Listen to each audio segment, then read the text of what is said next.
7526,35 €. Instagram ne rémunère tout simplement pas. Au début, ça paraît énorme, on se dit waouh, c'est trop cool, 100 €, c'est ouf. 210 € de revenus. Je dois envoyer à la marque les statistiques, des collaborations pour 50 €, alors que nous, on demande 700, 200, 300 € par trimestre. Divisez vos dépenses et vous les répartissez. 41 000 € l'année passée.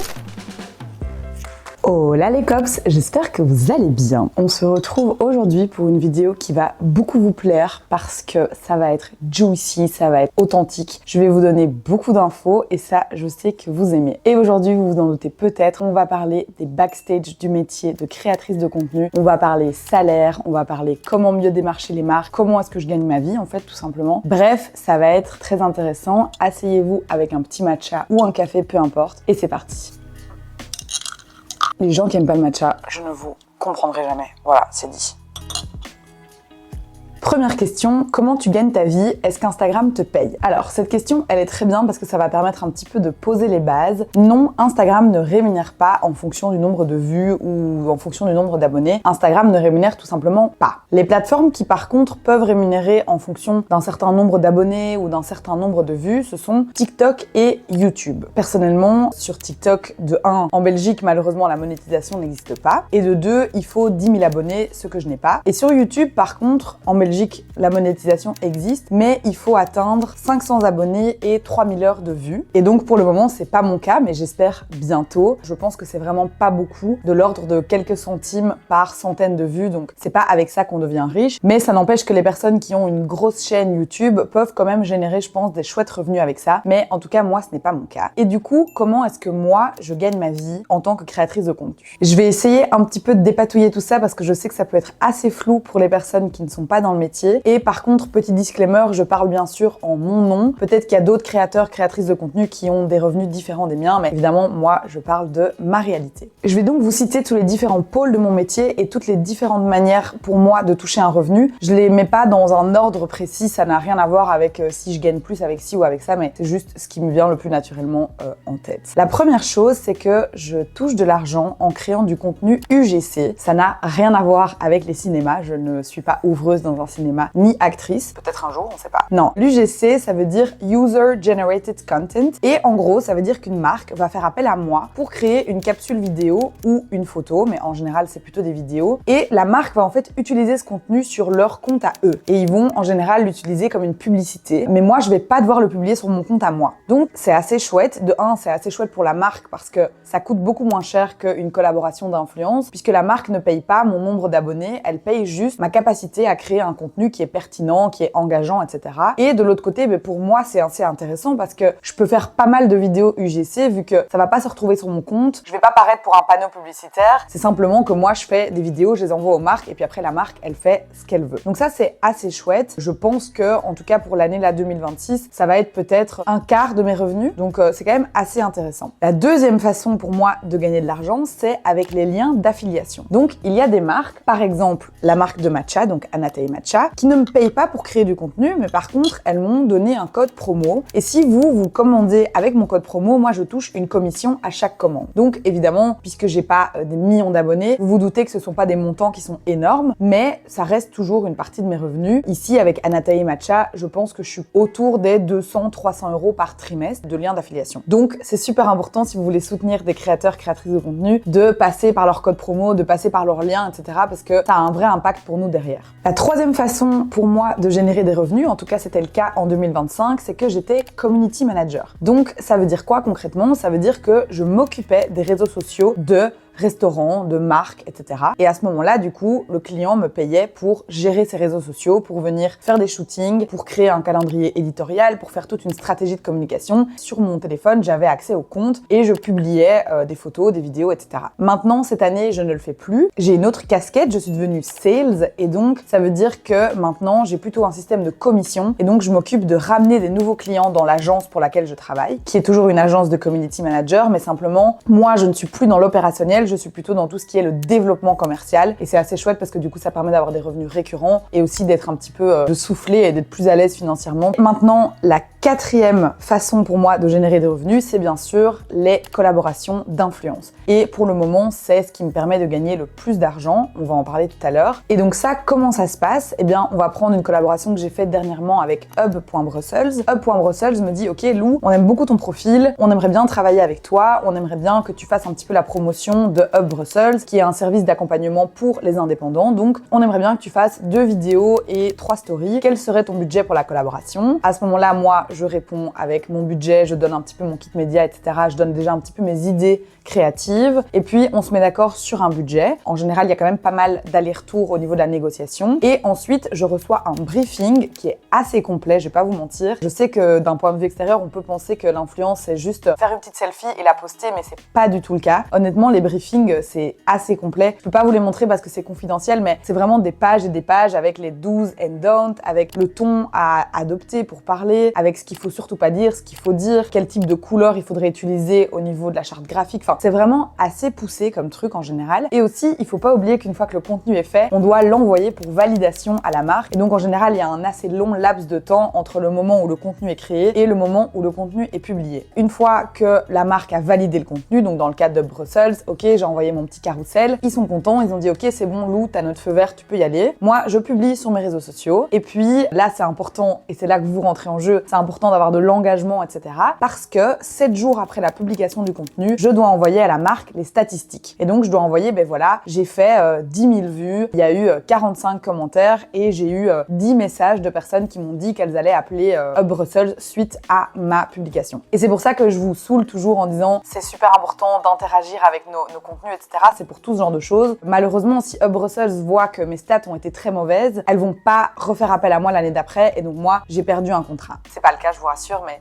je vous explique. Et une fois que mes statistiques sont envoyées, à ce moment-là, je peux envoyer ma facture et en général, je suis payée dans les 2 mois suivant la collaboration. Donc, c'est assez long comme délai et je vais pas vous mentir, il y a presque tout le temps du retard et donc c'est assez pénible quand on est indépendant, mais bon, ça, c'est un autre sujet. On continue du coup avec la question suivante qui est comment mieux démarcher les marques. Alors, moi, j'ai en soi que une année d'expérience où je suis à full time sur Instagram, mais j'ai remarqué quelque chose, c'est que quand c'est moi qui démarche les marques, j'ai beaucoup moins de valeur au niveau de ma négociation puisque c'est moi qui, en gros, dit à la marque vous avez besoin de moi, mais la marque n'a pas fait appel à moi de base et donc ils sont un peu en mode bof en fait, genre pourquoi est-ce que je ferais appel à toi? Du coup, ce que je remarque, c'est que c'est beaucoup mieux quand c'est les marques qui viennent vers vous, mais bien sûr, parfois on n'a pas le choix et il faut bien se faire connaître à un moment. Mais du coup, mes conseils pour démarcher les marques, c'est en quoi vous êtes différent des autres. Il n'y a rien à faire, on est en 2026, il y a de plus en plus de créateurs de contenu qui voient le jour et c'est très chouette et il y a de la place pour tout le monde, je pense. Mais il n'y a rien à faire si vous vous mettez à la place de la marque. Pourquoi est-ce qu'elle irait vous payer vous plutôt qu'un autre? Et donc, moi, dans ma négociation, je joue sur 2-3 axes.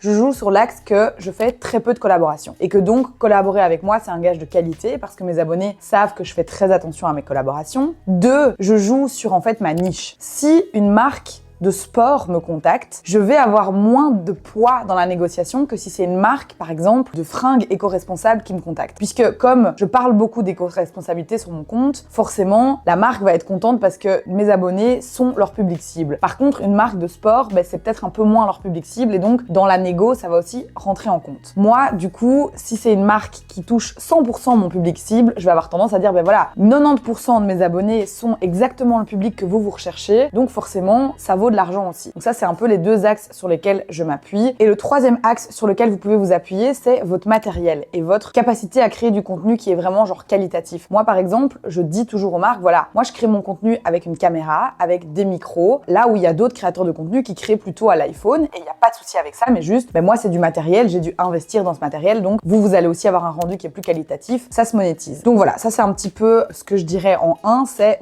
pourquoi vous, et en 2, c'est surtout prendre conscience de votre valeur. Moi, j'avais tendance au début, et c'est tout à fait normal, donc si vous me regardez et que vous êtes en train de vous lancer sur Insta ou sur TikTok ou que sais-je, c'est normal au début d'accepter des collaborations et de vous sous-estimer et d'accepter des contrats à 100, 200 euros parce que au début, ça paraît énorme, on se dit waouh, c'est trop cool, 100 euros, c'est ouf. Sachez qu'aujourd'hui, il existe des plateformes qui peuvent vous aiguiller au niveau de vos prix, qui peuvent vous dire, ok, si vous avez X nombre d'abonnés, que vous êtes en France, en Belgique, peu importe, vous pouvez demander jusqu'à ce prix-là pour une série de stories. Voilà, essayez de prendre confiance confiance en vous, de vous renseigner aussi autour de vous, de discuter avec d'autres créateurs de contenu pour ne pas dévaluer en fait ce que vous valez. Vous pouvez m'envoyer un petit message, moi ça me dérange pas du tout de vous dire un petit peu combien moi je demande pour une série de stories pour que vous ayez une idée et pour que vous ne fassiez pas de la concurrence déloyale en affichant des prix qui sont beaucoup trop bas et les marques évidemment elles en profitent. Troisième question, et là on va rentrer du coup dans le vif du sujet. Désolée si c'est indiscret, mais combien tu gagnes? Pour répondre à cette question de manière totalement transparente, je vais me connecter sur mon application de comptabilité qui s'appelle Billy et je suis très contente de cette application. Ce n'est pas du tout sponsorisé, sachez-le, j'ai 200 abonnés donc personne ne me sponsorise à ce stade, mais il n'empêche que j'ai un petit code pour vous qui peut vous donner, je pense, 50 € si vous vous inscrivez et moi du coup je reçois 50 €. Je vous le mettrai à l'écran, mais c'est mon conseil numéro 1 si vous vous lancez en tant qu'indépendant, peu importe dans quel domaine, mais juste vous devez absolument prendre un comptable. Pour moi, ce serait une grosse erreur de pas en prendre un et du coup moi je suis chez Billy depuis 3 ans et je suis super contente. Alors, au niveau de mon petit salaire, du coup ce qui est cool avec Billy, c'est que j'ai vraiment une interface où en fait je vois combien j'ai gagné par mois, etc. Donc on va prendre le mois où j'ai le mieux gagné et le mois où j'ai le moins bien gagné. Ah oui, mais c'était pas terrible. Ah voilà, le mois où j'ai le moins bien gagné, c'est septembre et j'ai eu 210 € de revenus.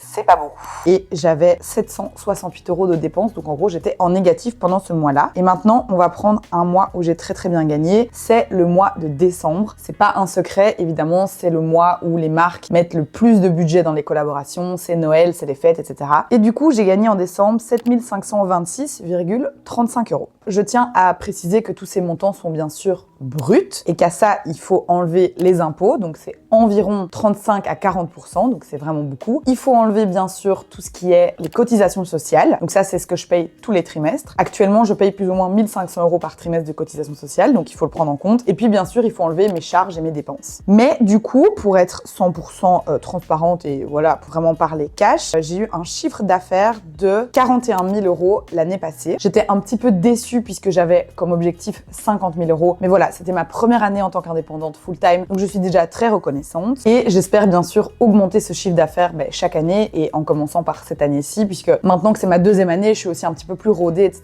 Et il faut savoir aussi que l'année passée, en janvier et en février, j'avais des revenus assez bas puisque je venais de me lancer, donc il fallait le temps que je trouve des clients, etc. Donc en janvier, j'avais un revenu brut de 1500 parce que j'avais un client en community manager et c'est tout quoi. Et puis après c'est monté, et puis il y a eu des mois un petit peu plus creux. Du coup, je peux pas vous répondre comme une salariée, genre c'est quoi mon salaire tous les mois, puisque ça diffère énormément d'un mois à l'autre. Mais ce que j'ai fait pour avoir quand même une certaine régularité et ne pas me verser 5 000 € en décembre et puis me verser 100 € en février, ça n'a pas de sens. Ce que j'ai fait, c'est que j'ai fait des petits calculs, j'ai vu un petit peu combien j'avais sur l'année et là-dessus, j'ai décidé de me dégager un salaire qui est le plus bas possible, comme ça je laisse de l'argent sur ma société et donc on est plus ou moins autour des 1600 € que je me vire tous les mois sur mon compte personnel. Et avec ça, je dispatche sur la carte commune avec mon mari pour manger, je dispatche sur mon épargne, je dispatche pour mes vacances, etc., etc. Et le reste, je laisse sur mon compte pro que j'utilise aussi pour payer certaines dépenses. Par exemple, mon compte pro paye mon abonnement au Mix, tout ce qui est de la téléphonie, donc appareil photo, ordinateur, téléphone, mon Wi-Fi, etc., etc.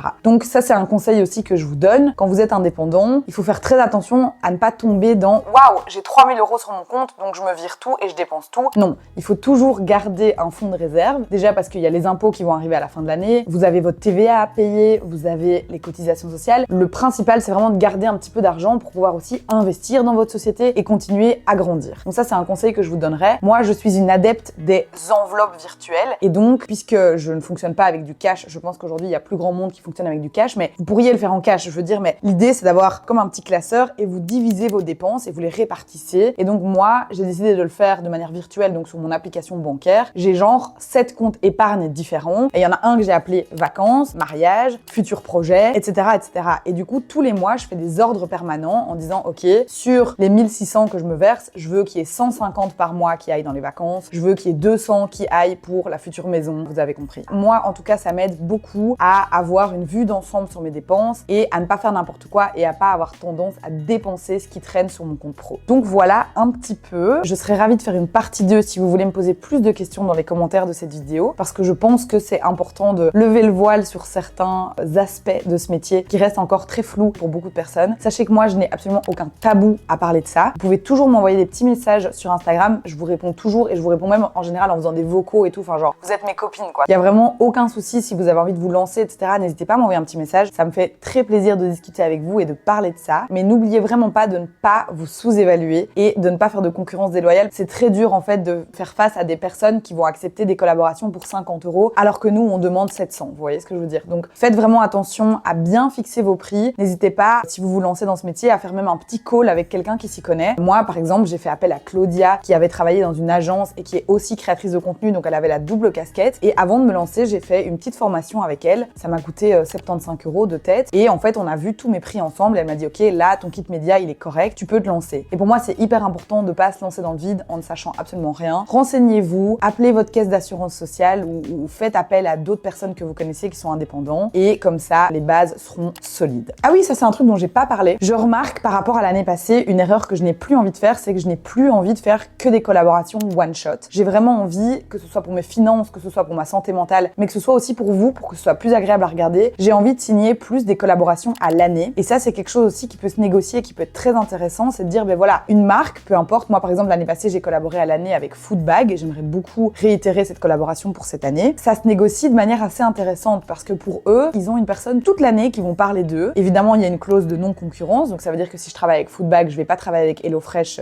en même temps, ça n'a pas de sens. Et donc, c'est vraiment assez intéressant et il y a ce côté régularité qui fonctionne aussi beaucoup mieux pour les abonnés. Moi, je remarque que quand je vous parle d'un produit une fois, vous allez avoir beaucoup moins tendance à l'acheter ou à le commander que si je vous en parle de manière récurrente comme le matcha par exemple. Et c'est aussi évidemment très intéressant pour les finances puisque comme je le disais tout à l'heure, ça permet d'avoir une bien meilleure vue d'ensemble. Si je signe avec Foodbag et que je dis ok bah j'invente, tous les mois il y aurait 500 € de budget, ben moi ça me permet de me dire ok c'est cool, pendant toute l'année j'ai 500 € qui vont tomber avec Foodbag, ça me permet d'un peu souffler quoi. Donc ça c'est un conseil aussi que je vous donnerais, c'est d'essayer de négocier des collaborations sur du long terme. C'est pas obligé d'être tous les mois mais ça peut être une fois par trimestre plutôt que de faire des collaborations one shot qui peuvent vous apporter pas mal d'argent en une fois, certes, mais le mois d'après vous savez pas de quoi il sera fait quoi. Donc ça c'est un conseil que je vous donnerais. Sur ce, je vous laisse, je vais me remettre à bosser. J'espère avoir de bonnes nouvelles cette semaine et signer des belles collaborations. N'oubliez pas du coup d'être actif sur les comptes que vous aimez, vraiment ça change tout pour nous. Et en ce moment, moi, mes vues en story, elles sont genre catastrophiques. N'hésitez pas à nous soutenir, ça fait toujours plaisir, c'est gratuit, ça prend que quelques secondes. Et surtout, abonnez-vous à ma chaîne YouTube parce que des contenus comme ça, il y en aura encore plein. Je pense que c'est le genre de contenu qui vous plaît, donc si vous avez aussi des idées de contenu que vous avez envie de voir, n'hésitez pas à me les dire en commentaire ou par message. Je lis tous vos messages et tous vos commentaires. Donc voilà, je vous fais des gros bisous, je vous dis à très vite et passez un bon dimanche.